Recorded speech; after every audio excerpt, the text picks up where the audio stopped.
வணக்கம் நண்பர்களே. இது ஒருவருடைய வாழ்க்கையிலே மிக அற்புதமான ஒரு தருணம். இது போன்ற தருணங்கள் அனைவரின் வாழ்க்கையிலேயும் கிடைக்குமா என்பது ஒரு அதிசயம்தான்.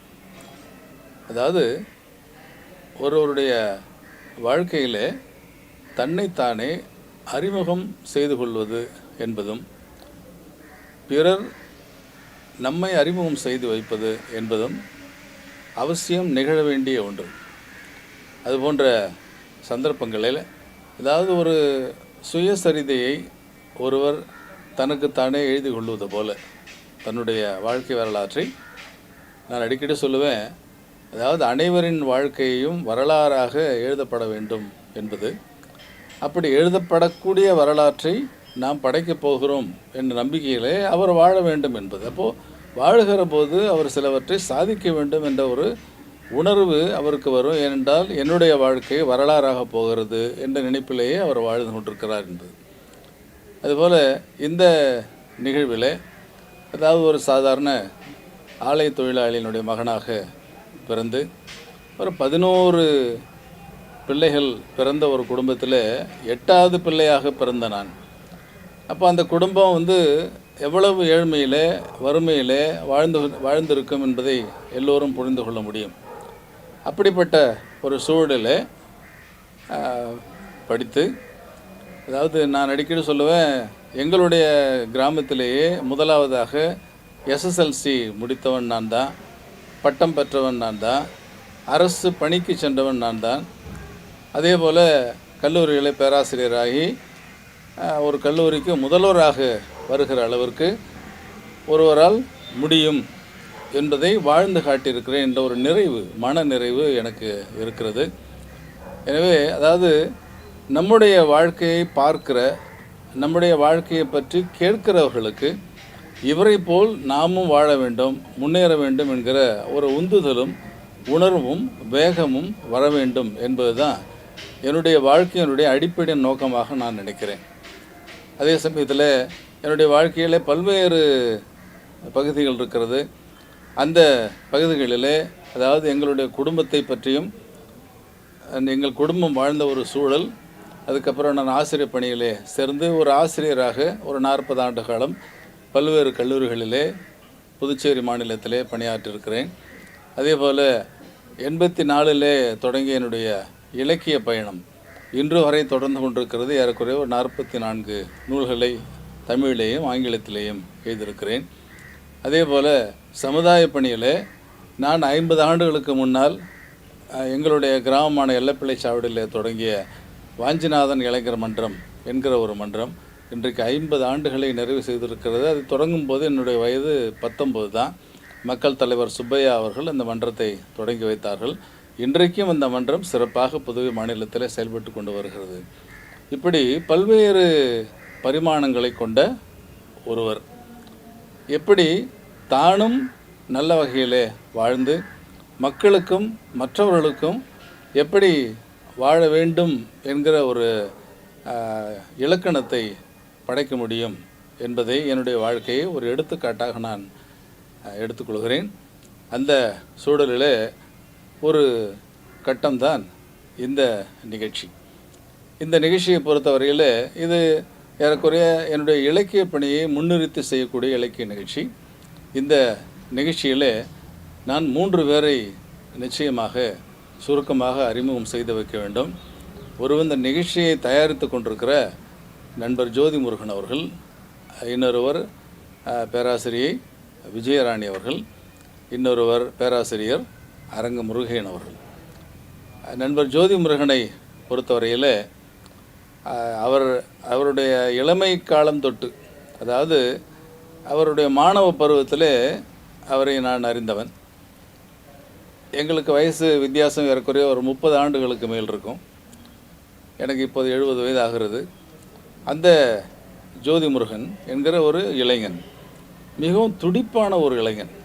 அதாவது எதையும் தன்னால் சாதிக்க முடியும் என்கிற ஒரு நம்பிக்கை, எதையாவது சாதிக்க வேண்டும் என்கிற ஒரு வெறி, அந்த சாதிக்க வேண்டும் என்கிற வெறியையும் நம்பிக்கையையும் மட்டுமே அடித்தளமாக அமைத்து பல்வேறு சாதனைகளை அவர் நிகழ்த்திருக்கிறார். அந்த சாதனைகள் எல்லாமே பதிவு செய்யப்பட்டிருக்கின்றன, விருதுகளை பெற்றிருக்கின்றன, பல்வேறு நிலைகளிலே அங்கீகரிக்கப்பட்டிருக்கின்றன. இந்த அங்கீகாரம் எல்லா இளைஞர்களுக்கும் கிடைக்குமா என்றால் சந்தேகம்தான். ஆனாலும் ஜோதி முருகன் பொருளாதார ரீதியாக மிகப்பெரிய வெற்றியை பெறவில்லை. அது அவசியமும் இல்லை. அதாவது வெற்றி என்பது எல்லோரும் நினைப்பது போல மிக வசதியான ஒரு பணக்காரனாக மாறுவது தான், பில்கேட்ஸ் மாதிரி வர வேண்டும் என்பது தான் வெற்றி என்பதல்ல. பல்லாயிரம் பேருக்கு அறிமுகமாகிற ஒரு இளைஞன், பல்லாயிரம் பேருக்கு தெரிந்த ஒரு இளைஞனாக வளர்வதே ஒரு மிகப்பெரிய சாதனை தான். அந்த சாதனையை நண்பர் ஜோதி முருகன் பெற்றிருக்கிறார். எனவே அவருக்கு என்னுடைய வாழ்த்துக்களை நான் இப்போது இந்த தருணத்திலே கூறிக்கொள்கிறேன். பேராசிரியை விஜயராணி, பேராசிரியர் முருகையன் இருவருமே மாணவ பருவத்திலிருந்து எனக்கு அறிமுகமானவர்கள். அதை ஏறக்குறைய நான் தாகூர் கலைக்கல்லூரியில் பணியாற்றிய போது அந்த நேரத்தில் அவர்கள் மாணவர்களாக இருந்தவர்கள். இன்றைக்கு மிக நல்ல பெயருடைய பேராசிரியர்களாக பணிபுரிந்து வருகிறார்கள். விஜயராணி தாகூர் கலைக்கல்லூரியிலேயே பேராசிரியராக பணியாற்றி கொண்டு வருகிறார். முருகையன் அவர்கள் கம்யூனிட்டி காலேஜ், புதுவை பல்கலைக்கழகத்தினுடைய கம்யூனிட்டி காலேஜில் பேராசிரியராக இருந்து கொண்டிருக்கிறார். இருவருடைய பூர்வீகம் கிராமம். அதாவது விஜயராணி குருவினத்தம் பகுதியை சார்ந்தவர், அரங்க முருகையன் அவர்கள் பூரணாங்குப்பம் பகுதியை சார்ந்தவர். அவர்களுடைய குடும்ப பின்னணியும் ஏறக்குறைய எனது குடும்ப பின்னணியைப் போலவே ஒரு ஏழ்மையும் வறுமையும் உள்ள ஒரு குடும்பத்திலே வந்து படித்து அந்த குடும்பத்திலேயே படித்த முதல் மாணவியாகவும் முதல் மாணவனாகவும் வந்து இன்றைக்கு சாதனை படைத்து கொண்டிருக்கிறார்கள். அவர்கள் நான் படைத்த நூல்களை பற்றி இந்த நிகழ்ச்சியில் உங்களோடு பகிர்ந்து கொள்கிறார்கள். அவர்கள் என்னை பற்றி, என்னுடைய படைப்புகளை பற்றி என்னவெல்லாம் கூறவிருக்கிறார்கள் என்பதை கேட்பதற்கு உங்களைப் போல நானும் ஆவலோடு இருக்கிறேன். எனவே நிகழ்ச்சிக்குள்ளே நாம் செல்வோம். நிகழ்ச்சி நிறைவு பெறுகிற போது அவர்களுக்கு நன்றி கூறும் முகமாக ஒரு சில வார்த்தைகளை நான் அப்போது கூறுகிறேன். இத்துடன் என்னுடைய அறிமுகத்தை நிறுத்திக்கொண்டு நிகழ்ச்சிக்குள்ளே நுழைவோம். வணக்கம், நன்றி. வணக்கம். வணக்கம். கலைமாமணி எல்லைப்பிள்ளைச்சாவடி மு ராஜன் அவர்கள் ஒரு சிறந்த இளைஞர்களை ஊக்குவிக்கின்ற ஒரு மாபெரும் எழுச்சிமிக்க பேராசிரியர். புதுவை அரசு அவருடைய இலக்கிய பணிகளை பாராட்டி கலைமாமணி விருதை கொடுத்திருக்கிறது. மிக சிறந்த பேராசிரியராக பணியாற்றி புதுச்சேரி மாநிலத்திலே ஒரு கைதேர்ந்த பொருளாதார வல்லுநராக வந்து விளங்கியவர் பேராசிரியர் எம் ராஜன் அவர்கள். அவரிடம் இருக்கக்கூடிய மிக சிறந்த பண்பு என்ன என்று சொன்னால், ஒரு பேராசிரியர் பாடங்களை நடத்துவது மட்டும் அவருடைய வேலைக்கு இல்லை. ஒரு மிக சிறந்த பேராசிரியராக இருந்து கொண்டு தன்னை நாடி வருகின்ற மாணவர்களுக்கும் தான் சார்ந்திருக்கின்ற பகுதியில் இருக்கக்கூடிய இளைஞர்களுக்கும் புதுச்சேரி மாநிலத்திலே வாழக்கூடிய மாணவர்களையும் நல்வழிப்படுத்திய ஒரு மிகச்சிறந்த ஆளுமை உடைய பேராசிரியர் என்றுதான் சொல்ல வேண்டும். கண்டிப்பாக பேராசிரியர் முனைவர் ஏமு ராஜன் ஐயாவை பற்றி பேசுவதில் நான் மிகவும் பெருமிதம் கொள்கிறேன். என்னவென்றால், புதுச்சேரி எழுத்தாளர்களை பற்றி எங்கள் மாணவர்கள் ஆய்வு செய்ய விரும்பும் போது முதலில் ஆய்வுக்கு எடுத்துக்கொண்ட ஒரு பேராசிரியராக, ஒரு படைப்பாளராக, ஒரு எழுத்தாளராக, ஒரு கவிஞராக பார்க்கக்கூடிய பொருளாதாரத்துறையை சார்ந்த ஒரு தமிழ் இலக்கியவாதி. அதுதான் முக்கியமாக பாராட்டக்கூடிய ஒரு விஷயம்.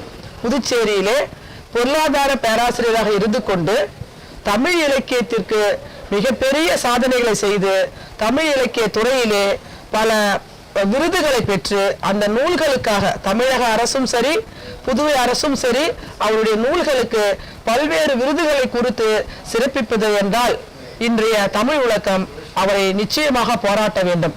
அந்த வகையில் தான் அவரை நாங்கள் இங்கு பேசுவதற்கு ஒரு அரிய தலைப்பாக எடுத்துக்கொண்டுள்ளோம். ஒரு சாதாரண ஆலை தொழிலாளி மகனாக பிறந்த ஏமு ராஜன் அவர்கள் வறுமையிலும் ஏழ்மையிலும் வாழ்ந்து குடும்ப சுமையில் கல்வியை கற்றவர். தான் படித்த கல்லூரியிலே ஒரு பேராசிரியராக ஒரு முதல்வராக இருந்து பணி ஓய்வு பெற்ற மிகச்சிறந்த ஒரு இலக்கிய கலை மாமணியை தான் இப்போது நாங்கள் பேச அவருடைய ஆய்வுப்பொருளாக எடுத்துக்கொண்டுள்ளோம். ஆம், உண்மையிலே சகோதரி பேராசிரியர் விஜயராணி அவர்கள் சொன்னது மாதிரி அவர்கள் பேராசிரியர் பணிக்கு இடையில பெரும்பாலும் நாம் எந்த தளத்தில் இருந்து வருகிறோமோ அந்த தளத்தினுடைய சமுதாயத்தை மறந்துடுவோம். இரண்டாவது, நாம் எந்த மொழியை தாய்மொழியாக கொண்டிருக்கிறோமோ அந்த மொழியை பற்றி வேறு துறை எடுத்துவிட்டால் சிந்தித்தே பார்க்க மாட்டோம். பலர் தமிழ் படித்தவர்கள் மட்டும்தான் தமிழை பற்றி பேச வேண்டும், தமிழை பற்றி எழுத வேண்டும், இல்லை தமிழுக்காக குரல் கொடுக்க வேண்டும் என்ற ஒரு நடைமுறை சாத்தியம் இல்லாத ஒரு சமூகத்திலே நாம் வாழ்ந்து கொண்டிருக்கிறோம். ஆனால் இப்படிப்பட்ட சமுதாயத்திலே இன்றைக்கு தான் பிறந்த தாய்மொழிக்கும் பணியாற்றக்கூடிய பங்காற்றக்கூடிய ஒரு மாபெரும் சிந்தனை உடைய பேராசிரியர் தான் ஏமு ராஜன் அவர்கள். அப்படிப்பட்ட ஒரு நிலைக்காகத்தான் புதுவை அரசினுடைய அவருடைய படைப்புகளுக்கு பார்த்தோம்னாக்கா 3 முறை புதுவை அரசு கம்பன் புகழ் பரிசு வழங்கி இருக்கிறது. அவருக்கு பல்வேறு சிறப்புகள் உண்டு. அதாவது அவருடைய பிறப்பில் இருந்து இன்று வரைக்கும் நீங்க ஒரு பெரிய பட்டியலிடலாம். ஒரு ராஜன் ஐயாவுக்கான அந்த பட்டியல்கள் நீங்க பார்த்துட்டு ஒவ்வொரு விஷயத்திலும் ஒரு பெரிய சிறப்புகள். ஒரு சிறப்பு என்னன்னு பார்த்தீங்கன்னா அவருடைய பெயரில் ஏமு ராஜன் வச்சிருப்பார். இந்த ஏ என்பது யாருமே ஊர் பெயரை வைத்துக்கொள்ள ரொம்ப அரிது. அவர் தன்னுடைய ஏ என்ற அந்த எழுத்திற்கு அவர் கூறுவாரு, எல்லைப்பிள்ளை சாவடி என்ற அந்த ஊரை ஏவாக முதல் எழுத்தாக வைத்துக்கொண்டு, மூ என்பது எப்போதுமே எல்லாருமே பொதுவாக வைத்துக் கொள்ளக்கூடிய தந்தையினுடைய பெயர் தான். அப்படி அந்த ஊரினுடைய பெயரை சேர்த்து வைத்துக் கொண்ட ஒரு பெரிய சிறப்பு. இரண்டாவது சிறப்பு என்னவென்றால் அவர் பார்த்தீங்கன்னா ஒரு அந்த குடும்பத்தினுடைய 8வது மகன். 8 பிள்ளைகளிலே 8வது மகனாக இருந்த அவர் அவங்க வீட்டுல அந்த 6ஆம் வகுப்பை தாண்டி கல்வி கூடமே செல்லவில்லை என்று சொல்லுகின்றார். அவங்க அண்ணனும் சரி, அவங்க தங்கைகளும் சரி. அவங்க அண்ணன் தான் படிக்க வைக்கிறார். ஆமா, அவங்க அண்ணன் தான். அவர் ஒரு அந்த இடைநிலை பள்ளியை முடித்த உடனே படிக்க வைக்கணும்னு நினைக்கப்படும் போது நீங்க பாத்தீங்கன்னா அந்த 11ஆம் வகுப்புக்கு அப்பெல்லாம் ஒரு தேர்வு உண்டா. அந்த தேர்விற்கு என்ன செய்வார்கள் என்றால் புதுவை அரசாங்கத்திலே ஒரு தேர்வு வைத்து அதில் 50 விழுக்காடுக்கு மேல மதிப்பெண் பெற்றால் மட்டும்தான் சேர முடியும். இல்லை என்றால் அந்த அடுத்து மறுபடியும் அதை பதிவு செய்ய வேண்டும். அதுல நிறைய பேருக்கு சிபார்சு செய்வார்களாம். சட்டசபையில் இருக்கக்கூடிய எம்எல்ஏக்களுக்கு சில சீட்டு, மந்திரிகளுக்கு சில ஒதுக்கீடு. ஆனால் இவருடைய ஆண்டுல தான் அந்த மாதிரி, அதாவது மதிப்பெண் அடிப்படையில அவங்களுக்கு அந்த வழங்க வேண்டும், அந்த இட ஒதுக்கீடு வழங்க வேண்டும் சொன்னதாகவும், அதனால் இவருக்கு அந்த மதிப்பெண் அடிப்படையில் அந்த சீட்டுகள் PUC என்று சொல்லப்படுகிறது, அடுத்ததாக சொல்லப்படுகிறது. உண்மையிலே நீங்க சொல்றது ஒரு காலத்துல நம்முடைய புதுச்சேரி மாநிலத்துல தாகூர் கலைக்கல்லூரி தொடங்கிய பிறகு இங்க இருந்த ஒரு நடைமுறை என்னென்றால், நம்ம கல்லூரிகளை சேரணும்னாக்கா அமைச்சர்களோ அல்லது சட்டமன்ற உறுப்பினர்களோ பரிந்துரைக்கணும். அப்படி பரிந்துரைக்கக்கூடியவர்கள் மட்டும்தான் கல்லூரியிலே சேர்ந்து பயிலக்கூடிய ஒரு வாய்ப்பு இருந்த காலகட்டம். அந்த காலகட்டத்தில் இவங்க கல்லூரியில் சேர்ந்து படித்தது மட்டும் கிடையாது. இந்த பேராசிரியருக்கு உள்ள சிறப்பு என்ன என்று சொன்னால், படித்த கல்லூரியிலேயே பேராசிரியராக இருப்பது, கல்லூரி பணியாற்றுவது, கல்லூரி முதல்வராக இருப்பது. அதுவும் கல்லூரி முதல்வராக இருப்பது மட்டும் கிடையாது, இன்னும் ஒரு கூடுதல் சிறப்பு என்னன்னாக்கா, அவர்கள் பணிகாலத்திலே 27 ஆண்டுகளாக தாகூர் கலை கல்லூரியில வெள்ளி விழா கண்ட ஒரு மிகச்சிறந்த கல்லூரி, பொன்விழாவை கண்டிருக்குது. ஆனா 17 ஆண்டுகள் பட்டமளிப்பு விழாவை நடத்தாம இருந்ததை மாற்றி அமைத்து இவருடைய பணிகாலத்துலதான் எப்படி பல்கலைக்கழக மாணவர்களுக்கு பட்டம் வழங்கி அந்த மாணவர்கள் அந்த கவனம் போட்டுக்கின்னு கம்பீரமா ஒரு மகிழ்ச்சியில குதிகளிக்கிறார்களோ, அதுபோல கிராமங்களில இருந்து வரக்கூடிய எல்லா மாணவர்களும் சந்தோஷத்தில் ஆழ்த்தணும் என்பதற்காக பட்டமளிப்பு விழாவை நடத்திய பேராசிரியர். பட்டமளிப்பு விழா என்பது பொதுவாக புதுவை பல்கலைக்கழகங்கள் மட்டும்தான் கொடுப்பாங்க. கல்லூரி அளவில் கொடுப்பது என்பது தனியார் கல்லூரிகள், தன்னாட்சி பெற்ற கல்லூரிகள் மட்டும்தான் கொடுக்குவது ஒரு வழக்கம். ஆனால் அரசு கல்லூரியில முதல் புதுச்சேரியில அந்த பட்டமளிப்பு விழாவை வழங்கி அந்த மாணவர்களுக்கு கிட்டத்தட்ட முடித்து சென்ற அத்தனை மாணவர்கள் கொடுத்த ஒரு பெரிய ஒரு சிறப்புக்குரிய ஒரு நிகழ்வை செய்தவர் வந்து நம்மளுடைய ஏமு ராஜன் ஐயா தான். நீங்க பாத்தீங்கன்னா அவருடைய ஒவ்வொரு விஷயத்திலும் அந்த சிறப்புகளை நீங்க பார்க்கும்போது அவர் சொல்லுகின்றார். அந்த பள்ளியில படிக்கும் போது சரி, இன்னும் சொல்ல போனீங்கன்னா அவர் வந்துட்டு வேலை வாய்ப்பு என்று வரப்படும் போது அவர் வந்து சும்மா கொஞ்ச நேரம் கூட வந்து கேப் விடவே இல்லைன்னு சொல்றாரு. என்னவென்றால் அவர் வந்து ஒரு அந்த பியூசி என்று சொல்லப்படுகின்ற கடலூரிலே பெரியார் கலைக்கல்லூரியை படித்து முடித்து விட்டு வந்து இங்கே வந்து தாகூர் கலைக்கல்லூரியிலே இளங்கலை தமிழ் படிக்கின்றார், இளங்கலை பொருளாதாரம் படிக்கின்றார். மீண்டும் அங்கேயே முதுகலை பொருளாதாரம் படித்த பிறகு அவர் அந்த நேரத்தை வந்து பயன்படுத்திக் கொள்வதற்காக என்ன செய்கின்றார் என்றால் தொழில்நுட்ப கல்லூரியில படிக்கின்றார். அது படித்ததுனால்தான் அவருக்கு வந்து பேங்க்ல வந்து கிளார்க் வேலை கிடைக்குது. கிளார்க் வேலைக்கு நேர்முக தேர்வு செல்கின்றாராம். செல்லும் போது என்னவென்றால் இந்த அந்த தேர்வை எழுதி முடித்த பிறகுதான் வேலை கொடுக்கப்படும் என்று.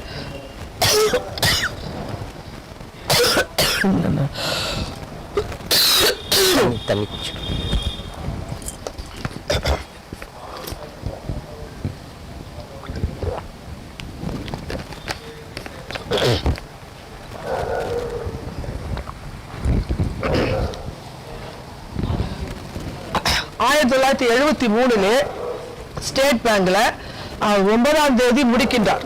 அதாவது அவர் சொல்லுகின்ற மே மாதம் 9ஆம் தேதி அந்த தொழில்நுட்ப படிப்பினுடைய, அதாவது டைப் ரைட்டிங் ஷார்ட் ஹேண்ட் சொல்லக்கூடிய அந்த தொழில்நுட்ப படிப்பை முடிக்கவும் 10ஆம் தேதி வந்து 1973 மே மாதம் 10ஆம் தேதி பணியில சேர்கின்றார். பணியில சேர்ந்த ஓராண்டுல மீண்டும் என்ன செய்கிறது, அவருக்கு இந்த தாகூர் கலைக்கல்லூரியிலே அவருக்கு வந்து துணை பேராசிரியர் 1974 வந்து சேர்கின்றார். சேர்ந்த பிறகு கிட்டத்தட்ட ஒரு 3 மாதம் தான் வந்து இங்க பணியாற்றினார் என்றும், இங்க இருந்தவர்கள் ஒரு இளைஞர் வந்து உடனடியாக எப்படி இந்த கல்லூரியில வேலை செய்ய முடியும் என்று சொல்லி இங்க இருக்கின்றவர்கள் உடனடியாக அவரை மாஹே கல்லூரிக்கு, மகாத்மா அரசு கலை கல்லூரிக்கு மாற்றம் செய்து விட்டார்கள் என்றும், அங்கே அவர் கிட்டத்தட்ட வந்து பாத்தீங்கன்னா 5 ஆண்டுகள் வந்து அங்கே வந்து பணியாற்றினார். அங்கு சென்ற பிறகுதான் அவருக்கு நிறைய அந்த சமூக சிந்தனைகள், அந்த மொழியினுடைய மாற்றத்தினால பல உணர்வுகள்லாம் அவருக்குள்ள எழுந்ததாக அவர் வந்து அந்த தன்னுடைய வரலாற்று செய்திகளை குறிப்பிடுகின்றார். ஆமா, அவரு இளைஞராக இருந்த காலத்திலேயே அவர் வாழ்ந்த பகுதி வந்து ஆலை தொழிலாளர்கள் அதிகமா வாழ்ந்த பகுதி. அதனால பொது உடைமை சித்தாந்தத்தினுடைய கருத்தால் அவர் வந்து மிகப்பெரிய அளவில் ஈர்க்கப்பட்டு இருக்கிறார். நாரா கலைநாதன் போன்றவர்கள் எல்லாம் அவங்க வீட்டுக்கு பக்கத்துல தான் வந்து வாழ்ந்தாங்க. அவங்கெல்லாம் பொது உடைமை சித்தாந்தத்தில் மூழ்கி இருந்ததால அதுல வந்து ஈர்க்கப்பட்டதால முற்போக்கு சிந்தனை என்பது அவருக்கு இயல்பாகவே சிறு வயதில் இருந்தே வந்து இருந்தது. எல்லாருக்கும் உதவி செய்யணும், எதையும் வந்து ஒரு ஆராய்ச்சி கண்ணோட வந்து பார்க்கக்கூடிய ஒரு தன்மை வந்து வாய்க்கப்பட்டவரா அந்த பேராசிரியர் இருந்ததற்கு காரணம் அது அவருடைய வாழ்க்கையில ஒரு மிகப்பெரிய மாற்றத்தை வந்து உருவாக்கிச்சு. இப்ப ஜெர்மனியில ஒரு இளைஞர் விடுதி சங்கம் அப்படின்னு ஒண்ணு வந்து தொடங்கினாங்க. ரிச்சர்ட் ஷிர்மான் என்று சொல்லப்படுகின்றவர் தான் ஜெர்மனியில 1904. ஆமா, அத இந்தியாவுல முதல்ல இந்த இளைஞர் விடுதி சங்கத்தை 1984 தொடங்கி அன்றைக்கு இருந்த மாணவர்கள், இப்ப நானும் அதுல வந்து பயிற்சி பெற்ற மாணவர்கள் என்று சொல்வதிலே பெருமை அடைகிறேன். இளைஞர் விடுதி சங்கத்தை தொடங்கி வெறும் அது வந்து அந்த விடுதி சங்கம் என்பது ஏதோ வந்து மகிழ்ச்சியாக இருந்துட்டு போகிற ஒரு சங்கமாக இல்லாமல் அன்றைக்கு படித்த மாணவர்களுக்கு எல்லாம் அங்க வந்து ஒரு ஆளுமை திறனை வளர்த்து எடுக்கக்கூடிய பல பயிற்சி வகுப்புகளை நடத்தினார். ஆமா, இன்னைக்கு பாத்தீங்கன்னா அது அந்த இளைஞர் சங்கம் இன்றைக்கும் கிட்டத்தட்ட தொடர்ந்து அவர் வந்து நடந்து வருவதாகவும், இந்த இளைஞர் சங்கத்தை 1904 ஆரம்பிக்கப்பட்டு இன்றைக்கு 90 கிளைகள் இருப்பதாக சொல்லுகின்றார். ஆமா, இருப்பதாக ஒரு வரலாறு இருக்கிறது. அதுக்கு இன்னும் சொல்ல போறேன், நீங்க கூறியது போல அவருடைய அந்த சமூக சிந்தனை என்பது பாத்தீங்கன்னா அவர் சிறு வயதிலேயே, அதாவது அந்த கல்லூரியில் படிக்கப்படும் போது வாஞ்சிநாதன் மன்றம் என்ற ஒன்றை ஆரம்பித்தார் என்று சொல்லப்படுகிறது.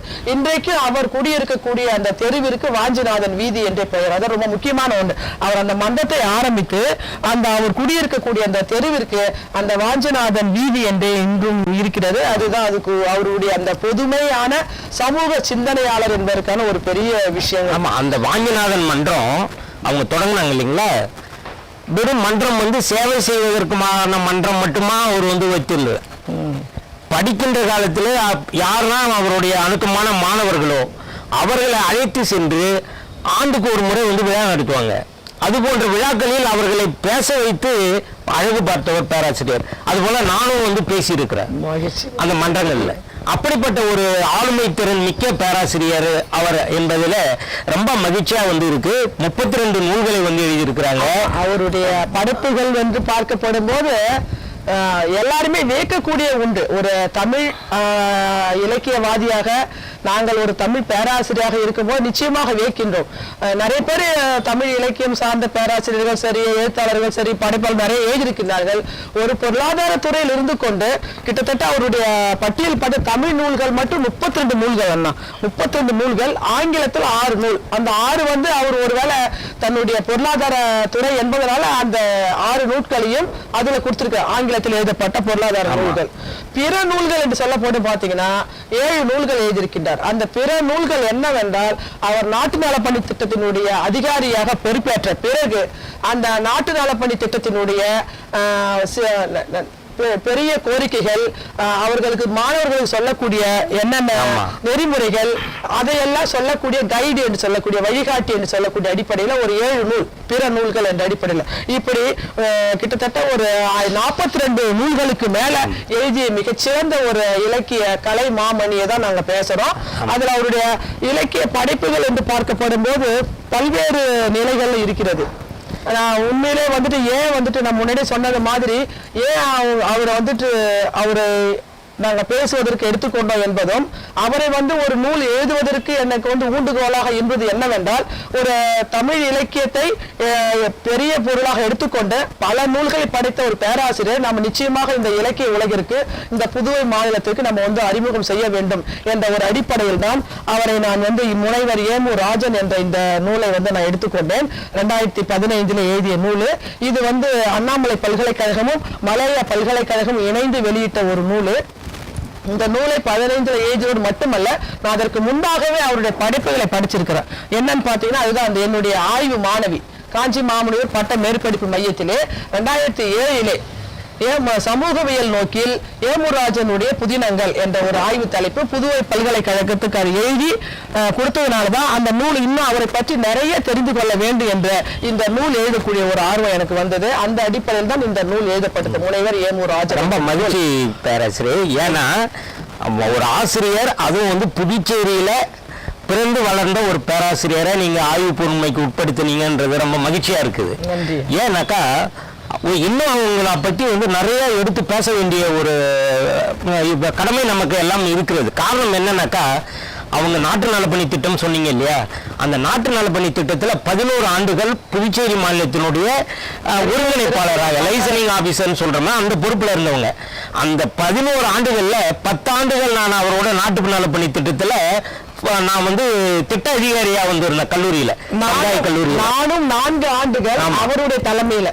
அப்பதான் வந்து நான் ஏமுராஜன் ஐயாவை போய் சந்திக்கிறேன். இதற்கு முன்பு படிச்சிருக்கிறேன், அவரை பார்த்திருக்கிறேன். நிறைய மேடைகள்ல யார் இவர் ஏமுராஜன், எப்ப பார்த்தாலும் வராரு, எப்ப பார்த்தாலும் ஒரு போட்டோல வரும். புதுவையில எந்த நியூஸ் பேப்பர் எடுத்தாலும் ஒரு நாளைக்கு அவருடைய போட்டோ வராம இருக்காது.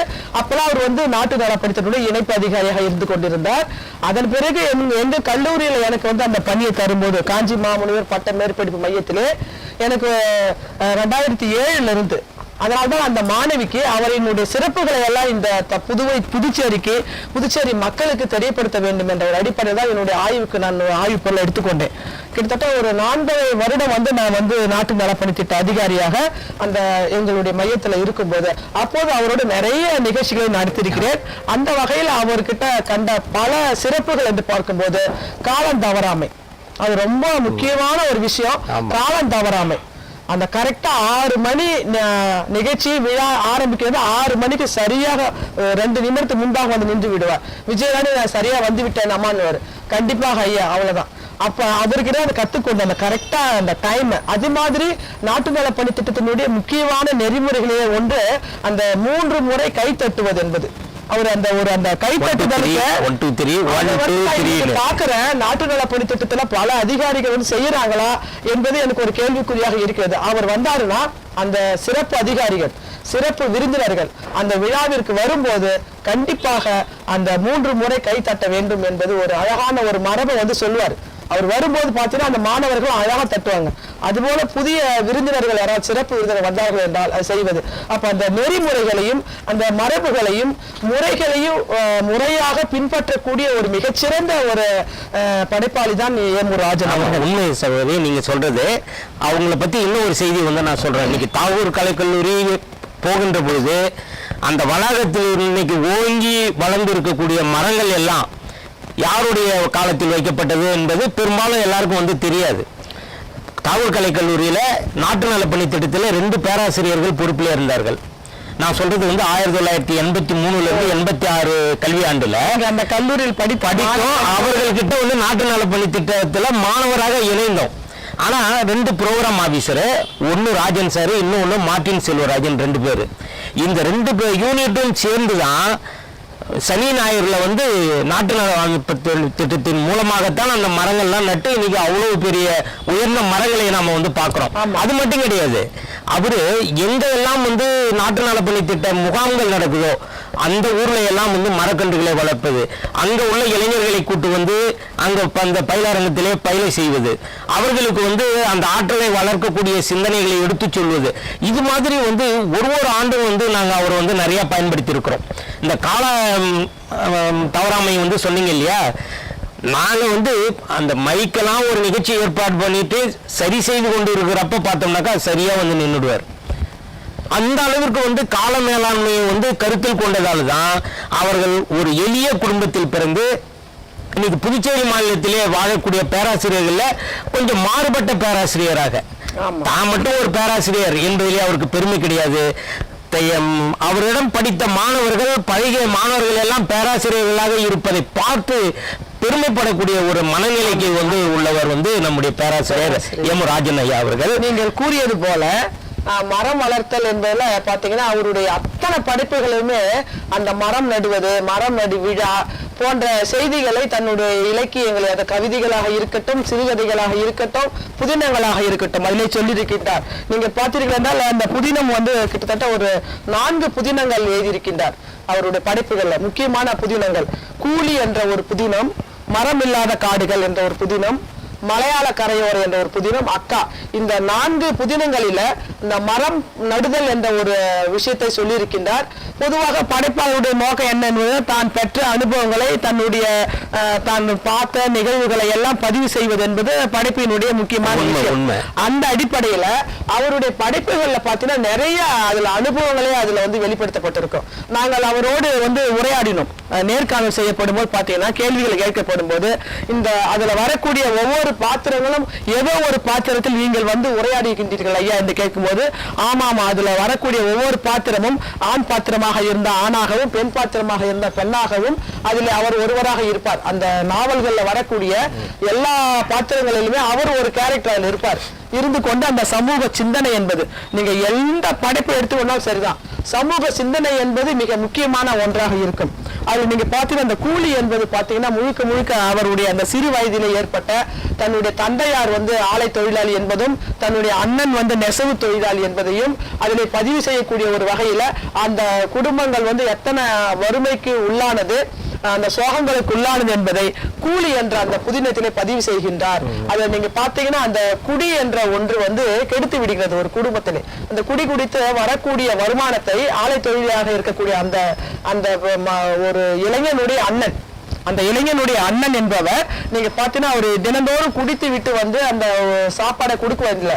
அப்ப பாத்தீங்கன்னா அந்த இளைஞர் அந்த அண்ணியிடம் தான் சாப்பிட்டு கொண்டு அவர் படித்துக் கொண்டிருக்கிறார். நீங்க பாத்தீங்கன்னா அந்த இளைஞர் தான் வந்து ஏமு ராஜன். அந்த அண்ணி என்பது வந்து அவருடைய அண்ணனுடைய மனைவியாக சொல்லப்படுகின்ற ஒரு கேரக்டர் தான் நாங்க கேட்டு விட்டோம் அவருடைய நேர்காணல்ல. அப்ப பாத்தீங்கன்னா ஒரு குடி என்பது எப்படி குடியை கெடுக்கும் அப்படி என்பதுல அதுல அந்த இறுதியில அண்ணன் இறந்து விடுகிறார்.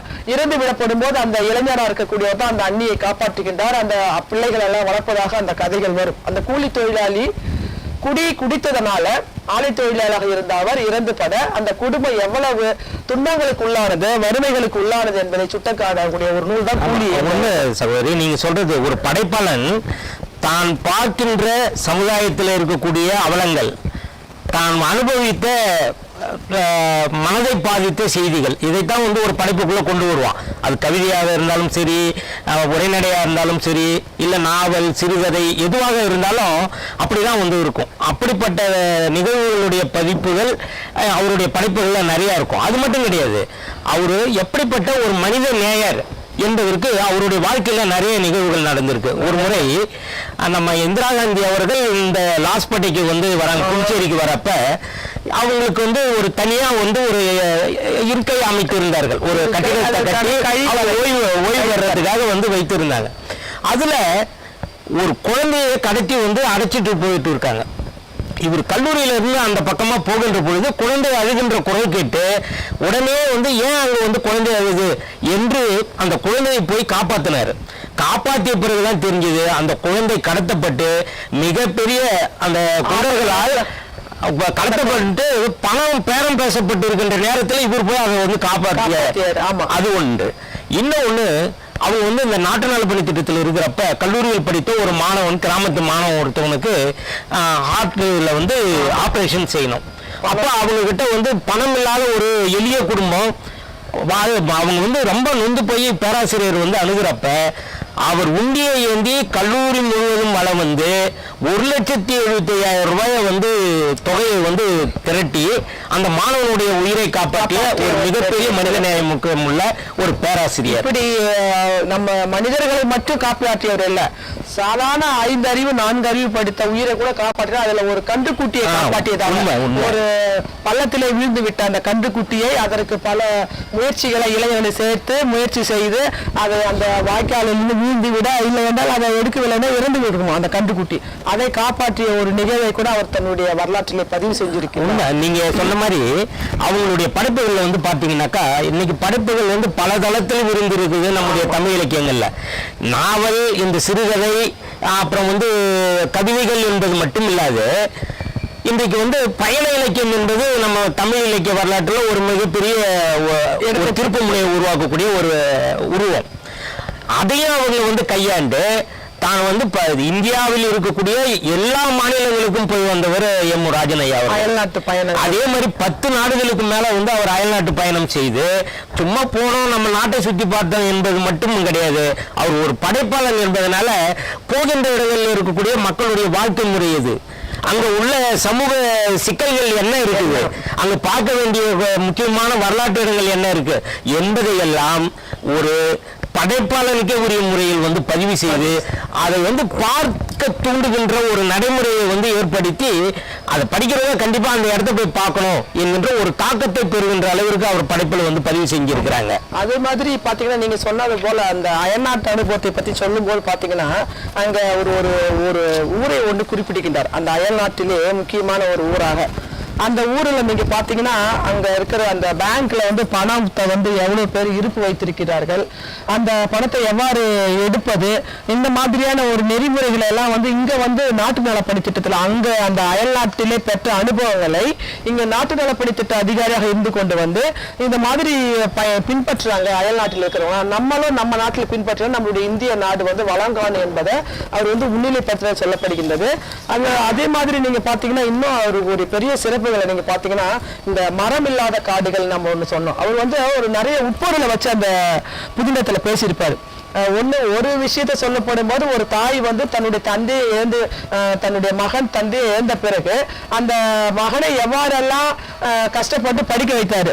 பவுன் அம்மாள் என்ற ஒரு பாத்திரம் அவங்க வந்து சொல்றாங்க. அந்த மகன் வந்துட்டு என்ன செய்யறாங்கன்னா தன்னுடைய கணவன் தான் வந்து அரசியலில் ஈடுபட்டதுனால அநியாயமாக கொலை செய்யப்பட்டு இறந்து போட்டான் என்பதும் தன்னுடைய மகனும் அதுல படிப்புல கவனம் இல்லாமல் அதிலே செல்கிறான் என்று நினைச்சுக்கிட்டு தன்னுடைய மகனை திட்டுறாங்க. என்ன சொல்றாங்கன்னா நீங்க பாத்தீங்கன்னா அதுல அவங்க அந்த உரையாடல் அந்த அம்மா சொல்றாங்க, உன்னோட அப்பனை கட்சி கன்றாவின்னு சொல்லி படுபாவிங்க கொண்டு போயிட்டாங்க, உன்னோட அப்பனை கட்சி கன்றாவின்னு சொல்லி படுபாவிங்க கொண்டு போட்டுட்டாங்க, அதுக்கு பிறகு அப்பன் இல்லாத பிள்ளைன்னு நீ இருக்கக்கூடாதுன்னு நான் என்ன செஞ்சேன், சோறு இதெல்லாம் உனக்கு எதுவும் இல்லாம இருக்கணும், அந்த வறுமையெல்லாம் தெரியாம இருக்கணும் வளர்க்கணும்னு நினைச்சா நீ என்ன செய்யற, நீ அதுக்கே போறிய அப்படின்னு அந்த தாய் வந்து வருத்தப்படக்கூடிய ஒரு காட்சியை காட்சிப்படுத்தி விட்டு அந்த பவுனம்பாள் வருத்தப்படக்கூடிய அந்த ஒரு சமூகத்துல ஒரு குடும்பத்துல ஒரு தந்தை இல்லை என்றால் அந்த தாயினுடைய நிலைமை என்ன, அந்த மகனுடைய நிலைமை என்பதை சொல்வதும் அதுக்குள்ளரே ஒரு அரசியல் சாடலையும் அவர் முன்வைக்கின்றார்.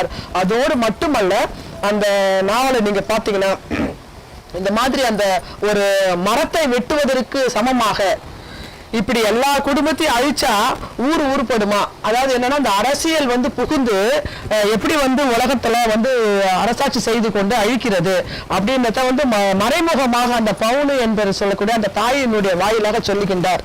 இப்படி எல்லா குடும்பத்தையும் அழிச்சா ஊர் உருப்படுமா? ஏனையா மரத்தை எல்லாம் வெட்டிட்டு போறீங்க.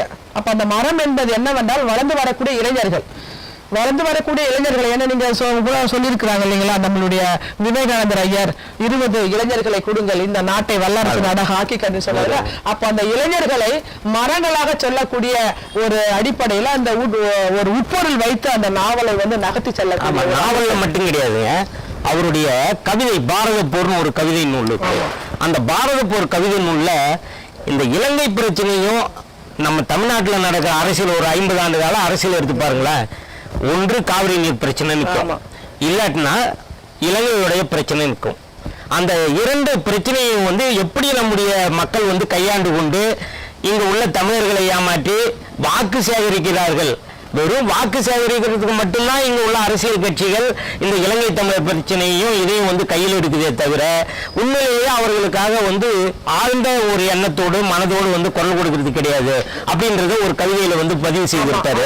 அடுத்த தேர்தல் அந்த பாரத போர்ல அடுத்த தேர்தல் இலங்கை பிரச்சனை, எதிர்கட்சி வரிசை, அடுத்த தேர்தல் இலங்கை பிரச்சனை, எதிர்கட்சி வரிசையில் என்ற அந்த பாரத கவிதையை ஆள்றப்ப அவன் அதை பத்தி சிந்திக்கவே மாட்டான்.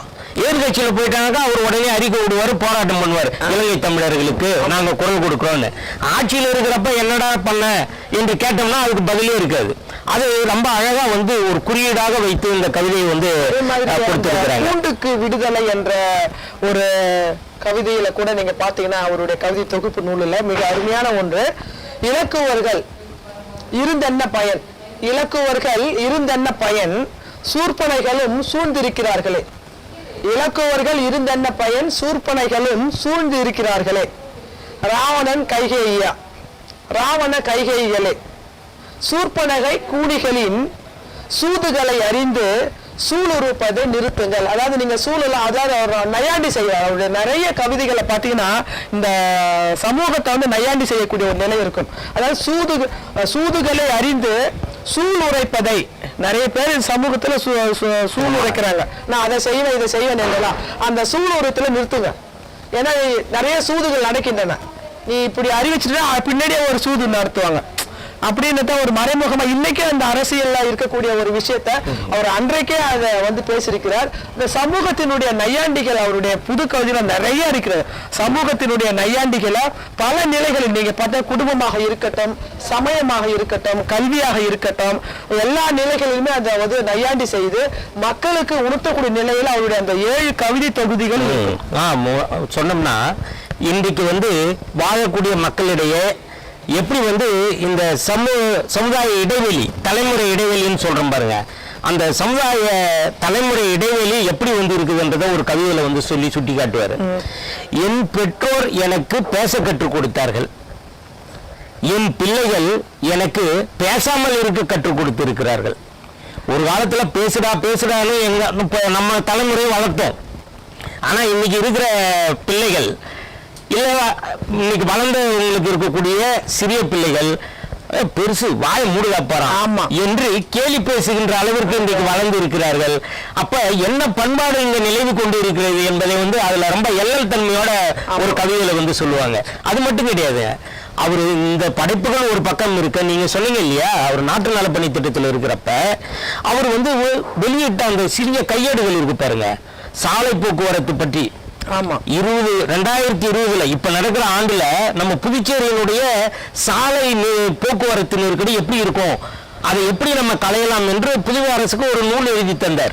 வழிகாட்டி அப்படின்னு வந்து ஒரு நூல் எழுதி தந்தார். முதல் உதவி மழைநீர் அறுவடை, அவங்க இதெல்லாம் வந்து நாட்டு நலப்பணி திட்டத்தில் இருக்கிறப்ப வெளியிட்ட நூல்கள். அது என்னைக்கும் வந்து நமக்கு பயன்படக்கூடியதா இருக்கும், எந்த காலத்துக்கும் பயன்படக்கூடிய ஒரு நூல்கள். அதுக்கு அடுத்து நீங்க பாத்தீங்கன்னா அவருடைய பொது அறிவு நூல்கள், அதாவது மாணவர்கள் மீது மிக ஏமுராஜன் ஐயாவை பற்றி மிக சிறப்பாக சொல்லக்கூடிய ஒரு விஷயம் என்னவென்றால் அவர் மாணவர்களுடைய நலனின் மிகுந்த அக்கறை உடையவர். அந்த ஒரு அடிப்படையில பாத்தீங்கன்னா கிட்டத்தட்ட நிறைய நூல்கள் மாணவர்களுக்காக பொது அறிவு நூல்கள் எழுதியிருக்காருன்னா நிறைய 1000 என்றும் 500 என்றும் பார்த்தீங்கன்னா ஒரு பொது இன்னைக்கு அதை நீங்க படிச்சீங்கன்னா இன்னைக்கு IAS பண்ணக்கூடிய மாணவர்களுக்கோ அல்லது வந்து இப்போ ஒரு பொது தேர்வு எழுதக்கூடிய மாணவர்களுக்கு அதாவது காம்படிட்டிவ் எக்ஸாம் சொல்லப்படுகின்ற அவர்களுக்கெல்லாம் பயன்படக்கூடிய ஒரு நூல்களாக பல நூல்கள் கிட்டத்தட்ட ஒரு 5 நூல்கள் கிட்ட எழுதியிருக்கின்றார். அது நீங்க பாத்தீங்கன்னா பொது அறிவு 1000, பொது அறிவு 2000 என்று சொல்லப்படுகின்ற நூல்கள் எல்லாமே அது எல்லாமே மாணவர்களுடைய நலனை முன்வைக்கக்கூடிய நூல்களாக இருக்கும். அது மட்டும் கிடையாது, இப்ப அவங்க இந்த புதிய புல்லாங்குழல் அப்படின்ற ஒரு புதுக்கவிதை நூல்லையே அவர் எழுதிய கவிதைகள் எல்லாம் புதுக்கவிதை வடிவத்தை எடுத்துதான் வந்து நிறைய கருத்துக்களை பதிவு செஞ்சிருப்பாங்க. ஹைக்கூ கவிதைகள் இன்னைக்கு அதுலயே வந்து இன்னைக்கு மாடர்னா இருக்கக்கூடிய ஹைக்கூ கவிதை நூல்களையும் அவங்க வந்து வெளியிட்டு இருக்காங்க. இதுல எனக்கு நான் அவங்களுடைய நூல்களை வந்து படிக்கிறப்ப எனக்கு வந்து ஒரு மிகப்பெரிய பாதிப்பை உருவாக்கிய நூல் இன்னைக்கு வந்து ஒரு மொழியியல் அறிஞர் கையாளக்கூடிய வட்டார வழக்கு சொல்லாகராதி இருக்கு பாருங்க. அதை நாங்களாம் என்ன நினைச்சுங்க, புதுச்சேரி மாநிலத்துல வந்து நம்முடைய கி ராஜநாராயணன் எழுத்தாளர் இருக்காங்களே, கரிசல் எழுத்தாளர், அவர் வந்து தொகுத்து வெளியிட்டதை நான் பார்த்திருக்கிறேன். ஆனா புதுச்சேரியில பிறந்து வளர்ந்த ஒருவர் புதுச்சேரியினுடைய வழக்காறுகளை வட்டார வழக்கு சொல்லாகரியாக வந்து வெளியிட்டு இருக்கிறார் என்ற செய்தியே எனக்கு தெரியாது. அந்த நூலை பார்த்தது எனக்கு ஒரு பெரிய பிரமிப்பு. ஒரு மொழியியல் ஆசிரியர் செய்ய வேண்டிய ஒரு பணியை ரொம்ப சாதாரணமா வந்து ஒரு பேராசிரியர், அதுவும் ஒரு பொறியியல் துறையை சார்ந்த பேராசிரியர் தமிழ் மொழிக்கு இப்படிப்பட்ட ஒரு சேவையை செய்திருக்கிறாரு என்பதை பார்த்தப்ப எனக்கு வந்து அப்படியே உள்ளம் பூரிச்சு போச்சு. அது மட்டும் அல்லங்க ஐயா, அவர் நீங்க பாத்தீங்கன்னா கட்டுரை சார்ந்த நூல்கள் சொல்லிட்டு ஒரு 4 நூல்கள் எழுதியிருக்கிறாரு. அதுல மனிதன் என்னும் அற்புதம் நீங்க பார்த்தா அறிவியல் சார்ந்த ஒரு நூலாக மனிதன் என்னும் அற்புதம் என்ற நூலில் சயின்ஸை பத்தி மனிதனுடைய அந்த உடல் அமைப்புகள்லாம் எப்படி இருக்கிறது, இந்த உலகத்துல இந்த பிரபண்டத்துல மனிதன் வந்து எப்படி படைக்கப்பட்டிருக்கிறான், அவனுடைய உடல் இருக்கக்கூடிய மகா சக்தி என்ன, அவனுக்கு உரிய ஆயுட்காலம் என்ன, அவன் என்ன செய்ய வேண்டும் என்பதை ஒரு சமய சார்போடு திருமாலுடைய 10 அவதாரங்களை எடுத்து கூறி இந்த அவதாரங்கள்லாம் எப்படி வந்திருக்கிறது, இந்த மனித உயிர்கள் எப்படி பிறப்பெடுத்து வந்திருக்கிறது, அந்த படிநிலைகள், அந்த பரிணாம வளர்ச்சியை சொல்லக்கூடிய ஒரு மிக அருமையான நூல். இந்த உலகத்திற்கு கிடைத்த மிக அற்புதமான ஒரு உயிர் எது என்றால் அந்த மனிதன் என்று அந்த நூலிலே குறிப்பிடுகின்றார்.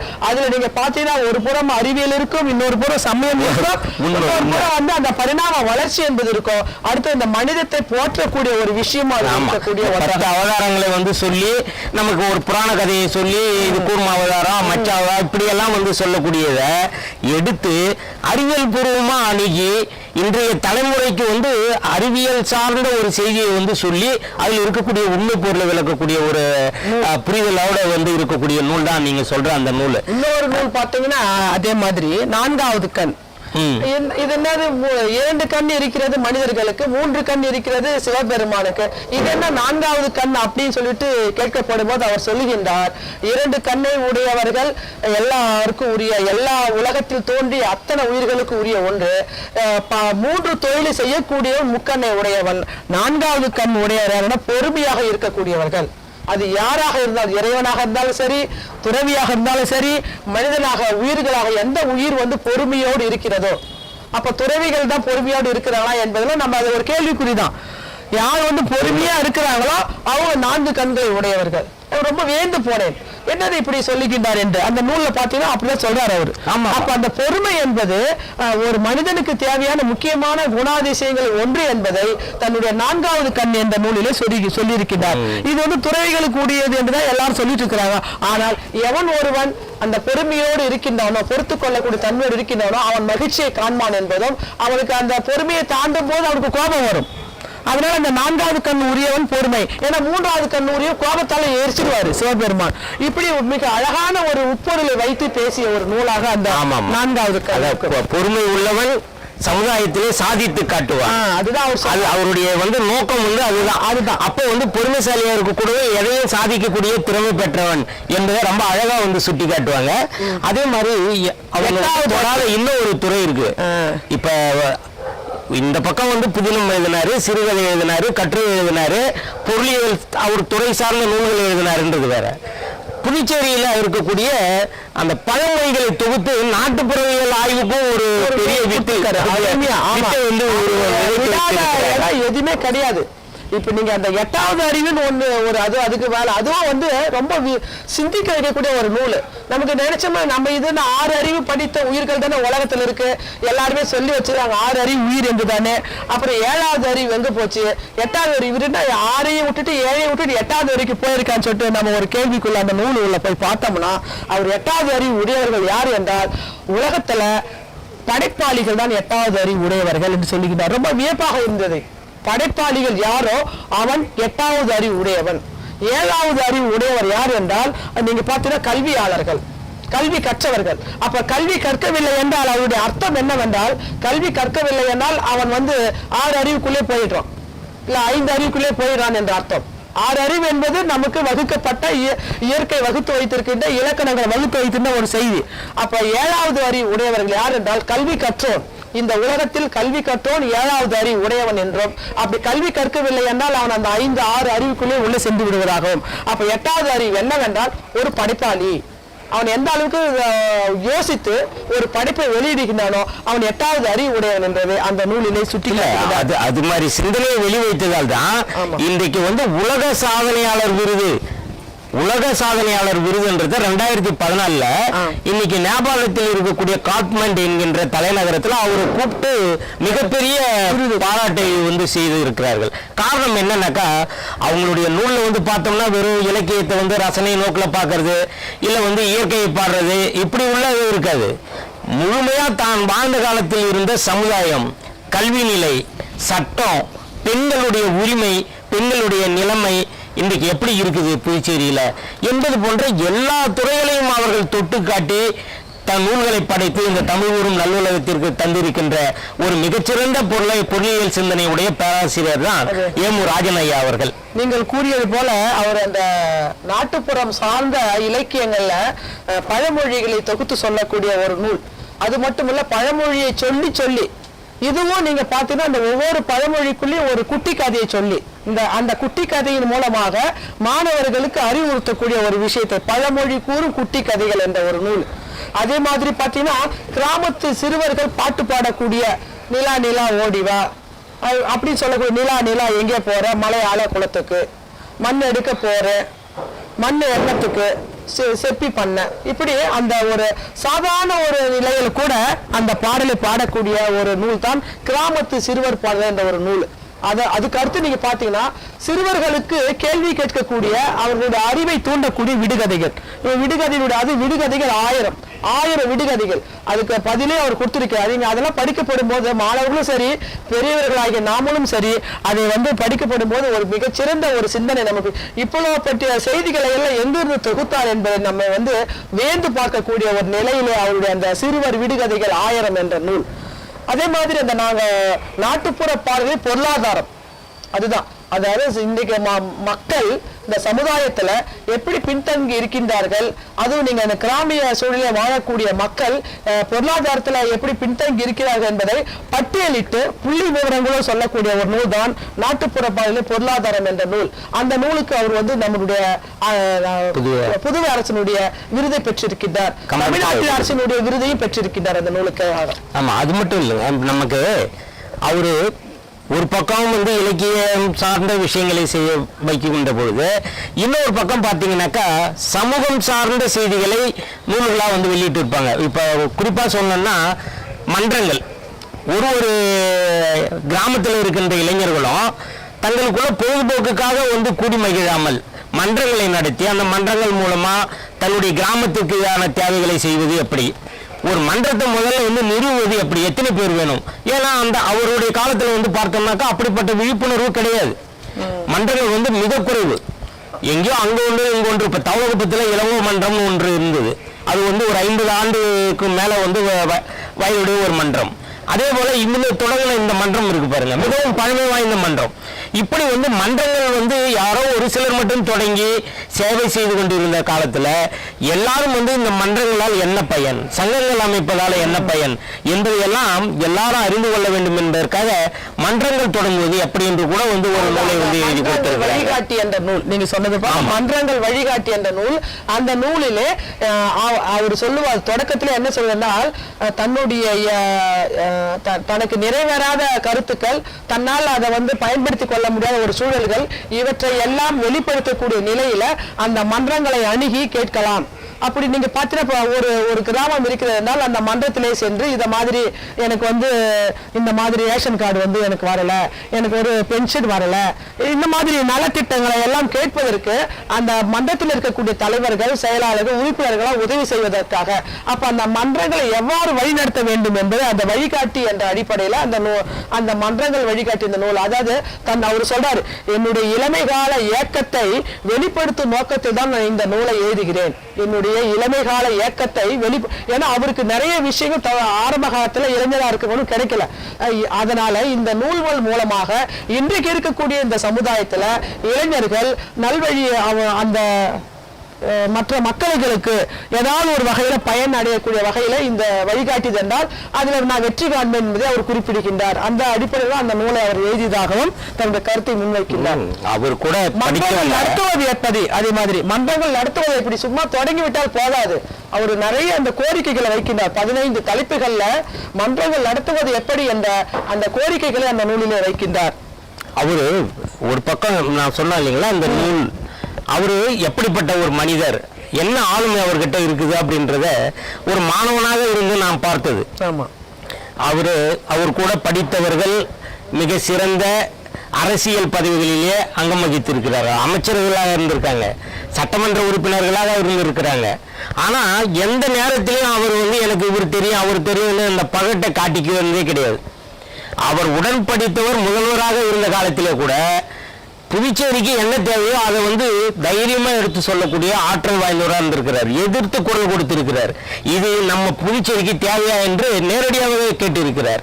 அப்படிப்பட்ட ஒரு ஆற்றல் எங்க வந்து குறை காண்றோமோ அதை வந்து எடுத்து பேசுவது, உறக்க பேசுவது அல்லது உரைக்கின்ற மாதிரி பேசுவது, இந்த 2 பண்பையும் தன்னுடைய கைக்குள்ள வைத்திருக்கக்கூடியவர் பேராசிரியர் ராஜன் ஐயா அவர்கள். காரணம் என்னன்னு சொல்லிட்டு பாத்தீங்கன்னா, அவர் வந்து முதுகலை பொருளாதாரம் படித்த உடனே 2 ஆண்டு வந்து சட்டத்துறை படித்தார். சட்டப்படிப்பு படித்ததனால மக்களுக்கு ஏதாவது நம்மால் முடிந்த சேவைகள் செய்ய வேண்டும் என்றால் அதற்குள் இருக்கக்கூடிய சட்டங்கள் என்ன இருக்கிறது, அதை வந்து நம்ம வந்து பின்பற்றுவதற்கு, முறைப்படுத்துவதற்கு, செயல்படுத்துவதற்கு அரசு அதிகாரிகளையும் அரசாங்க அணுகுவதற்கு மக்களுக்கு ஏதாவது வகையில் பயன்படுமா என்பதற்காக அது கற்றதாக அவர் சொல்லுவார். ஏன்னா 2 ஆண்டு தான் படித்தாரு, உடனே அவருக்கு வேலை கிடைக்கிறது என்று.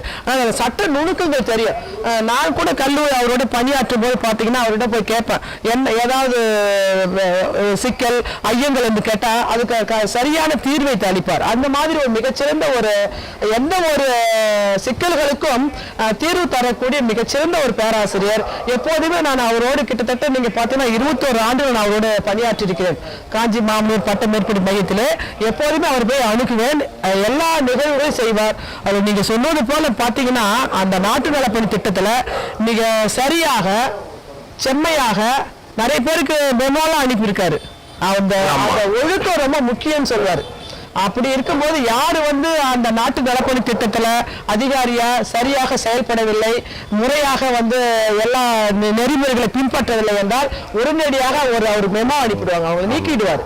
அந்த மாதிரி ஒரு மிகச்சிறந்த ஒரு ஆளுமையாளர், அவங்க முதல்வராக இருக்கிறப்ப தாகூர் கலை கல்லூரி என்னம்னாலே வந்து ஸ்ட்ரைக் அடிக்கிற கல்லூரி, மாணவர்கள் வந்து போராட்டம் செய்யக்கூடிய கல்லூரி அப்படின்றதுதான் எல்லாருக்கும் வந்து வெளியில தெரியும். இப்ப நாங்களாம் அப்படிலாம் செய்துட்டு தான் வந்தோம். இருந்தாலும் அவருடைய பணிக்காலத்தில் அவங்க செய்த மிக சிறப்பான செயல் என்ன என்றால், மாணவர்களுக்கு இது உன்னுடைய பொருள், உன் வரிப்பணத்தில் வந்து உருவாகக்கூடிய பொருள், இதுக்கு செலவு செய்யணும்னா உன் வரிப்பணத்தில் இருந்து தான் செலவு செய்கிறோம், நீ அதை போய் சேதப்படுத்துறே என்பதை மாணவர்கள் உணர செய்த ஒரு முதல்வராக வந்து விளங்கியவர். அவர் பணியில் இருந்தப்ப மாணவர்கள் வந்து இந்த கதவெல்லாம் உடைச்சிட்டாங்க ஒரு முறை.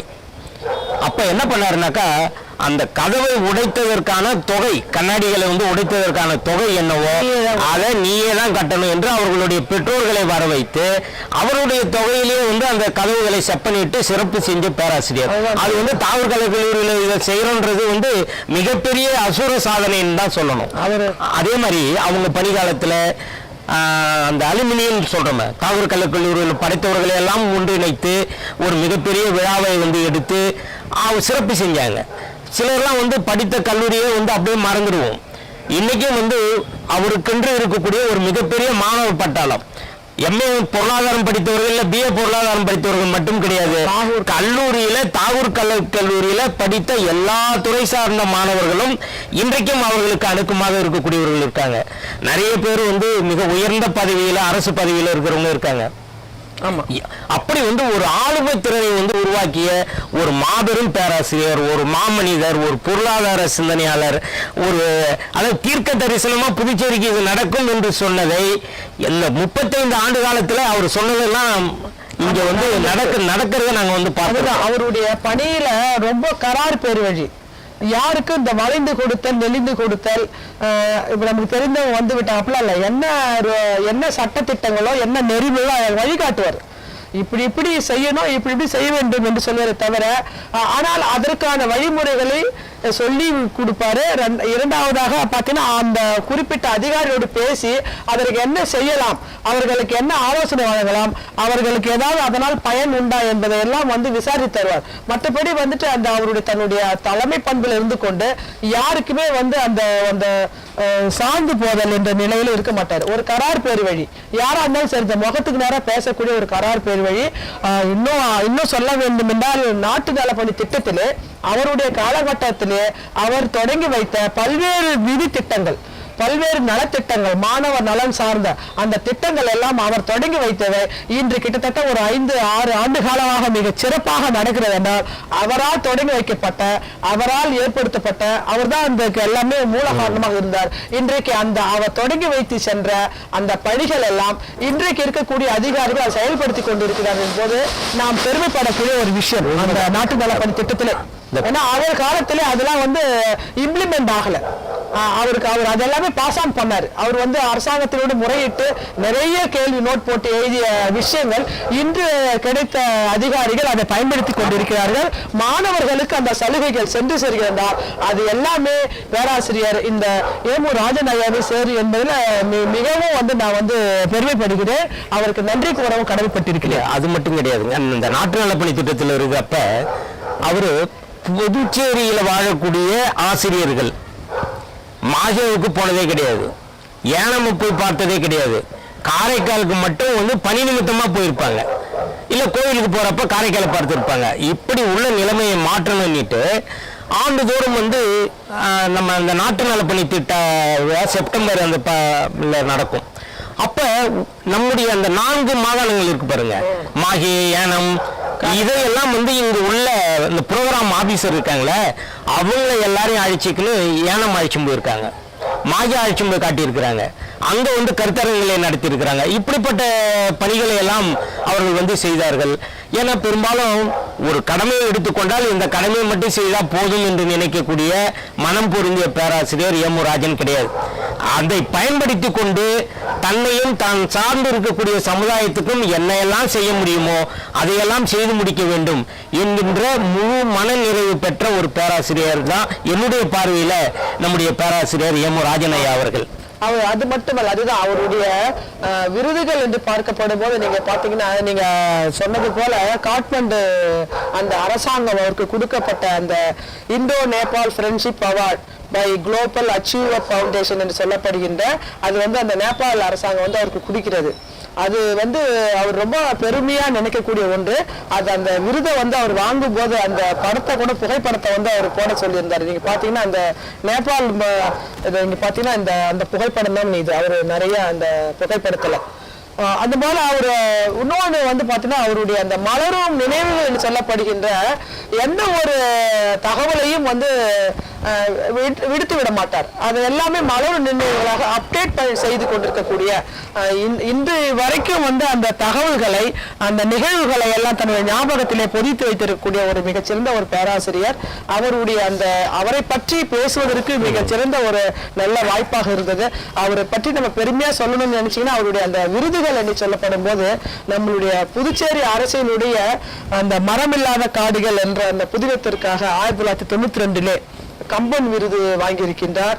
அதே மாதிரி 2003 மனிதம் எனும் அற்புதம் என்ற நூல் சொன்னேன் அல்லவா, அந்த நூலிற்கு புதுவை கம்பன் அரசு வழங்கி அந்த விருதை பெற்றிருக்கின்றார். அதே போல 8வது அறிவு மிகச்சிறந்த நூல். அந்த நூல் உண்மையிலே அது வியந்து போனேன். 8வது அறிவு என்பது ஏன்னா அந்த படிக்க தூண்டக்கூடிய ஒரு நூல். அது என்னது 8வது அறிவு நமக்கு நம்ம அறியாமலேயே யோசிக்க வைக்கக்கூடிய ஒரு சிந்தனை. அதற்கு 1988 அதுவும் புதுவை அரசினுடைய விருதை பெற்றிருக்கின்றார். அது மட்டுமல்ல, தமிழ்நாடு அரசினுடைய விருதை 1989 நாட்டுப்புற பாடல்களில் பொருளாதாரம் அந்த நூலிற்காக வாங்கியிருக்கிறார். இப்படி அயல் நாட்டிலும் சரி, புதுவையிலும் சரி, தமிழகத்திலும் சரி விருதுகளை பெற்றிருக்கக்கூடிய மிகச்சிறந்த ஒரு இலக்கிய மாமணி, தமிழ் மாமணி. அவரை வந்து பேசுவது என்பது ரொம்ப மகிழ்ச்சியா இருக்கிறது. அது இன்னும் எல்லாவற்றிற்கும் மேலாக இன்னொரு செய்தி சொல்ல வேண்டும் அண்ணா, அவரோடு சேர்ந்து நான் ஒரு விருது வாங்கினேன். மகிழ்ச்சி. என்ன விருது என்றால் பாத்தீங்கன்னா எனக்கு ரொம்ப, அதாவது ஒரு சிறிய ஒரு குரு சிஷ்யர் அப்படிதான் நினைச்சேன். ஒரு குருவும் ஒரு சிஷியரும் ஒரே மேடையில நம்மளுடைய தற்போது இருக்கக்கூடிய முதலமைச்சராக இருக்கக்கூடிய நாராயணசாமி அவர்களுடைய கையிலே நான் வாங்குகிறேன். அது வந்து எனக்கு ரொம்ப மகிழ்ச்சியா இருந்தது. மிகச்சிறந்த பேராசிரியர் எங்கே இருக்கின்றார், நாம் எங்கே இருக்கிறோம், இருவரும் சேர்ந்து ஒரு மேடையில அமர்ந்து அந்த விருதை பெறக்கூடிய இலக்கிய மாமணி என்ற விருதை அவரும் பெற்றார், நானும் பெற்றேன் என்று சொல்லப்படும் போது எனக்கு உண்மையிலே இன்னும் ரொம்ப மகிழ்ச்சியா இருக்கிறது. அதாவது என்னன்னா, இமயத்திற்கும் மடுவிற்கும் என்ன சொல்றாங்க, மலைக்கும் மடுவிற்கும் உள்ள வேறுபாடு. ஆனால் ஒரு மேடையில் அமர்ந்து நாங்கள் இருவரும் விருது பெற்றது அன்றைய நாளை நான் ரொம்ப மகிழ்வான ஒரு நாளாகத்தான் கருதினேன். அது இந்த நாம கருதுறோம். இன்னைக்கு புதுச்சேரி அரசில் இருக்கக்கூடியவங்களும் அதிகாரத்தில் இருக்கக்கூடியவங்களும் என்னுடைய சொந்த கருத்தை நான் இதை வந்து பதிவு செய்ய விரும்புறேன். புதுச்சேரியில் இருக்கக்கூடிய அறிவாளிகளை நாம வந்து தமிழகத்திற்கு எந்த விதத்திலும் வந்து சளைத்தவர்கள் கிடையாது. படைப்பிலக்கியத்திலும் சரி, இல்லை இது மாதிரி வந்து ஆளுமை திறனை வெளிப்படுத்துகின்ற விஷயத்திலும் சரி, இல்லை அறிவுபூர்வமா இங்க உள்ளவங்க வந்து இந்தியாவுக்கு பட்ஜெட் போட்டு கொடுத்தவங்களாம் நம்ம புதுச்சேரியில இருந்தாங்க இல்லைங்களா, பொருளாதார சிந்தனை உள்ளவங்க. ஆனா அவர்களை எல்லாம் நாம் இன்றைக்கு இருக்கின்றவர்கள் மதித்து போற்றுகின்றோமா, இல்லை அவர்களுடைய அறிவை நாம் வந்து முழுவதுமாக உள்வாங்கி நம்முடைய வளர்ச்சிக்கு, மாநிலத்தினுடைய வளர்ச்சிக்காக, எழுச்சிக்காக அதையெல்லாம் பயன்படுத்திக் கொள்கிறோமா என்று சொன்னால் அது இன்னைக்கும் வெற்றிடமாக தான் இருக்குது. உண்மையிலே இப்படிப்பட்ட சிந்தனையாளர்களை எல்லாம் நாம் பயன்படுத்திக் கொள்ளணும். ஆமா, இன்னும் நீங்க அதுதான் நீங்க பாத்தீங்கன்னா இன்றைக்கு புதுவை மாநிலத்திலே தாகூர் கலைக்கல்லூரியிலே படித்த மாணவர்கள், அந்த மாணவர்களுடைய உயர் பதவியாளர்கள், பேராசிரியர்கள் என்று சொல்லக்கூடிய அந்த அது தாய் கல்லூரி, புதுவை மாநிலத்துடைய தாய் கல்லூரி என்று சொல்வார்கள், பொன்விழா கண்ட கல்லூரி அல்லவா. அந்த கல்லூரியில பணியாற்றிய பேராசிரியர்களோடு இன்றும் அவர் வந்து ஒரு தொடர்பை வைத்துக் கொண்டு புலன வழியாக ஒரு அந்த அவர்களோடு தொடர்பு வைத்துக் கொள்ளக்கூடிய ஒரு மிகச்சிறந்த ஒரு பண்பு. அதோடு மட்டும் தன்னோடு பணியாற்றிய பேராசிரியர்களை ஆண்டுதோறும் சந்திக்கக்கூடிய ஒரு பணியும் அவர் செய்து கொண்டு வருகிறார். நீங்க பொருளாதார துறையில பார்க்கலாம், ஆண்டுதோறும் அவர்கள் வந்து அந்த ஒரு குறிப்பிட்ட இடத்துல சந்திக்கின்றார்கள்.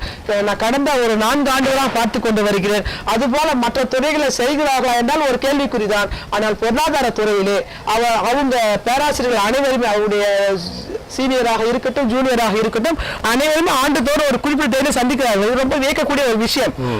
அதற்கு காரணம், மூல காரணம் பேராசிரியர் ஏமு ராஜன் தான். உண்மையிலே இன்றைய பொழுது ஒரு மிகச்சிறந்த ஆளுமை பெற்ற ஒரு பேராசிரியரை பற்றி, அதுவும் அந்த பேராசிரியரை பற்றியே நுணுகி ஆராய்ந்து இந்த தமிழ் கூறும் நல்லுலகத்திற்கு ஒரு நூலை எழுதியவர். அதுவும் நூலை எழுதியது மட்டும் கிடையாது, அவருடைய படைப்புகளை வந்து ஆய்வு மாணவர்களை வந்து விட்டு நூலாக்கம் செய்வதற்கான ஆராய்ச்சியை செய்த ஒரு பேராசிரியர் சகோதரியோடு இன்றைக்கு ஒரு கலைமாமணி ஏமு ராஜன் ஐயா அவர்களை பற்றி கலந்துரையாடுகின்ற நிகழ்ச்சி. அதுவும் அவருடைய இன்னும் நிறைய செய்திகள் இருக்குது அவரை பற்றி பேசுவதற்கு. இருந்தாலும் இந்த நல்ல நேரத்தில் உங்களோடு அவர்களை பற்றி பகிர்ந்து கொள்கின்ற எனக்கும் அவர்களுக்கும் இருக்கின்ற நெருக்கத்தை அல்லது ஒரு உறவினை மாணவர் ஆசிரியர் பேராசிரியர் என்கின்ற ஒரு உறவினை பகிர்ந்து கொள்கின்ற ஒரு நல்ல வாய்ப்பை அமைத்து தந்த பேராசிரியருக்கும் இந்த நிகழ்ச்சியை நடத்துவதற்கு இங்கு ஏற்பாடு செய்து களம் அமைத்து தந்த நம்முடைய ஜோதி வாய்ஸினுடைய நண்பர் சகோதரர் ஜோதி அவர்களுக்கும் இந்த நல்ல நேரத்திலே நாங்கள் நன்றியை தெரிவித்துக் கொள்கின்றோம். வணக்கம், நன்றி. கண்டிப்பாக நானும் நன்றி சொல்ல வேண்டும். ஏனென்றால் அவரோடு பணியாற்றிய 21 ஆண்டு காலங்கள், காஞ்சி மாமுனிவர் பட்ட மேற்படிப்பு மையத்தில் 21 ஆண்டு காலங்கள் அவரோடு பணியாற்றி இருக்கிறேன். அவருடைய மாணவியாக எல்லாம் அவரோடு பணியாற்றி இருக்கிறேன். அவருடைய பணியின் கீழ் நான் ஒரு நாட்டு நலப்பணி திட்ட அதிகாரியாக ஒரு 4.5 ஆண்டு காலம் பணியாற்றி இருக்கிறேன். அவர் எழுதிய படைப்பை ஆய்வுக்கு எடுத்துக்கொண்டு அவருடைய பெயரில் ஒரு நூல் எழுதியிருக்கின்றேன். அவருடைய படைப்பிலே ஒரு சில பகுதியை மட்டும் எடுத்துக்கொண்டு புதுவை பல்கலைக்கழகத்திலே ஒரு ஆராய்ச்சி மாணவர் என்னோடு செய்திருக்கின்ற இந்த சிறப்புகளுக்கெல்லாம் காரணமாக இருந்த இலக்கிய மாமணி, கலை மாமணி, புதுச்சேரியால் பாராட்டக்கூடிய புதுச்சேரியுடைய பல்வேறு வளர்ச்சிகளுக்கும் பல்வேறு நலத்திட்டங்களுக்கும் மூல காரணமாக இருந்த ஒரு மிகச்சிறந்த ஒரு மாமனிதரை பேசுவதற்கு வாய்ப்பு தந்த, அது குறிப்பாக நீங்க பார்த்திருக்கிறால் அன்பு அண்ணா அவர்களோடு சேர்ந்து இந்த கலந்துரையாடலை செய்வது என்பது எனக்கு ரொம்ப மகிழ்ச்சியாக இருக்கிறது, பெருமிதமாக இருக்கிறது. ஏனென்றால் புதுவை பல்கலைக்கழகத்தில் நாங்கள் எல்லாம் ஒன்றாக படித்த மாணவர்கள். அண்ணா வந்து எனக்கு முன்னாடி ஓராண்டு படித்தவர் என்றாலும் நாங்கள் முனைவர் பட்டம் பெறும்போது நாங்கள் இருவருமே ஓரணியில சேர்ந்த ஒரு நிலையில சமநிலை ஆகிவிட்டோம். அப்படிப்பட்ட ஒரு சிறப்புக்குரிய அண்ணாவோடு சேர்ந்து இந்த ஒரு உரையாடலை கலந்து கொள்வதும், இந்த உரையாடலை ஏற்பாடு செய்த ஜோதி வாய்ஸ் சகோதரர் அவர்களுக்கு நிச்சயமாக நான் நன்றியை கூறிக்கொள்வதை மிகுந்த மகிழ்ச்சி அடைகிறேன். நன்றி, வணக்கம். நன்றி, வணக்கம் அண்ணா. மீண்டும் ஒரு முறை வணங்கி மகிழ்கிறேன். என்ன நண்பர்களே, நான் சொன்னது போல இந்த நிகழ்ச்சியை 2 பெரும் பேராசிரியர்கள் என்னுடைய படைப்புகளை பற்றி வழங்கிய ஒரு அற்புதமான நிகழ்ச்சியை கேட்டீர்கள். அதாவது நல்ல பேச்சாற்றல், நல்ல சொல்வன்மை, அதே போல் நல்ல பண்புகளையும் பண்பாடுகளையும் உடைய இருவர் மற்ற ஒரு எழுத்தாளரை பற்றி பேசுகிற போது அவர்களுடைய ஈடுபாடும் அவர்கள் அதில் செலுத்திய ஒரு ஆழ்ந்த அறிவும் அவர்கள் வெளிப்படுத்துகிற விதமும் மிக சுவையாக இருந்திருக்கும். அப்படி ஒரு அற்புதமான ஒரு நிகழ்ச்சியை வழங்கிய பேராசிரியர் விஜயராணி அவர்களுக்கும் பேராசிரியர் அரங்க முருகையன் அவர்களுக்கும் என்னுடைய மனமார்ந்த நன்றியை தெரிவித்துக் கொள்கிறேன். இந்த நேயர்கள் சார்பாகவும் வாசகர்கள் சார்பாகவும் என்னுடைய வணக்கத்தை தெரிவித்துக் கொள்கிறேன். இந்த நிகழ்ச்சி மிக சிறப்பாக திட்டமிட்டு இதை வடிவமைத்து இதை படமாக்கி தொகுத்து வழங்கியிருக்கிற ஜோதி வாய்ஸ் நிறுவனத்தினுடைய உரிமையாளர் நண்பர் ஜோதி முருகன் அவர்களுக்கும் அந்த ஜோதி வாய்ஸ் நிறுவனத்தை சார்ந்த நண்பர்களுக்கும் என்னுடைய மனமார்ந்த நன்றியை காணிக்கையாக்கி விடைபெறுகிறேன். நன்றி, வணக்கம்.